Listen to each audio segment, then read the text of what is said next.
Hi, my name is Paul Williams. I am recording a series of videos tracking my experiences and feelings in receiving treatment for mycosis fungoides. This is the second phase of my treatment, the conditioning prior to a stem cell transplant, and the stage of total lymphoid irradiation, TLI, alongside a treatment called ATG. I came into the QE on Sunday last. It's now Wednesday, so I've had a total of 3 radiation sessions now.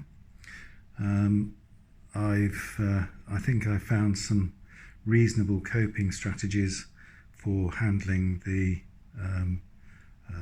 very claustrophobic feelings that you get when your head is affixed to the bed of a machine,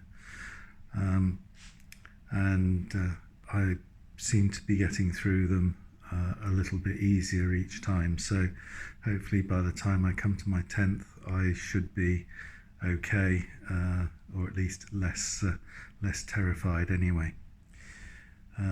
So far no apparent side effects from the treatment, from the radiation therapy, which is good. Coming off the table, having lain in the same position, absolutely static, not moving a muscle other than breathing, it's a bit stiff getting off the table, and you feel a little bit weak afterwards, but that's just simply through lying in one place constantly. So I'm okay with that. It recovers in 30 seconds, so not really much of an issue. As you can see, my hair is nearly all gone now. That was from the total skin electron beam therapy that I had in the first phase of the treatment. You can see the infusion pump behind me. That's running in my 3rd dose of ATG, and that is an interesting substance. It's called a conditioning treatment. It conditions the body in preparation for acceptance of the stem cells, and tries to reduce the undesired repulsion of the cells and a rejection of the cells, and it's in itself causes a rejection reaction. So alongside the ATG, I'm receiving other drugs to try and suppress my natural immune response. The normal, or the most typical reaction, is a fever, and that occurred to me after my first dose on Monday. Well, my first dose, was Monday evening. I took it I was plumbed in at 4 o'clock in the afternoon, on a 12-hour cycle, so it finished at 4 o'clock the following morning.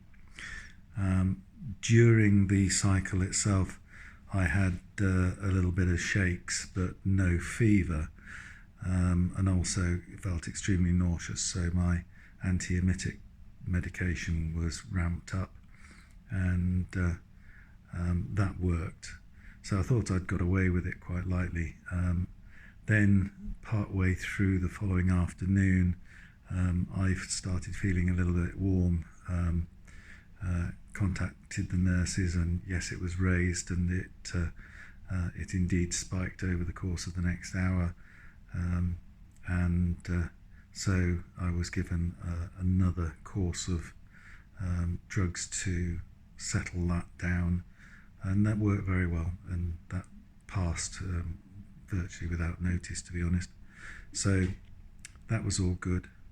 I'm now on the 3rd session of ATG, which is going through now, and that is going in slightly faster, so we're putting that in over 10 hours instead of 12.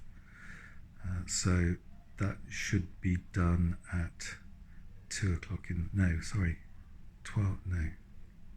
o'clock in the morning. Can't try and work it out. Unfortunately, there's also some flushing cycles, and so when it does finish, you're still kept up for another half, 3/4 of an hour whilst all the other paraphernalia is gone through, and your lines are flushed and you're ready to go back to bed. But fingers crossed, there won't be any other reactions to this round, and that we'll all be hunky-dory. So right now I'm feeling fine. I'm ambulatory, I can walk around, I can still do the things that I want to do. I'm sort of tired and dozy, but I think that is more likely the damaged sleep pattern from having an infusion pump waking you up in the early hours of the morning. And then the early start in hospitals, they come around 6:30 to do the first obs of the day, and you're kept entertained for the rest of the day after that. So day 3 or -10 I think it is today, and all going well.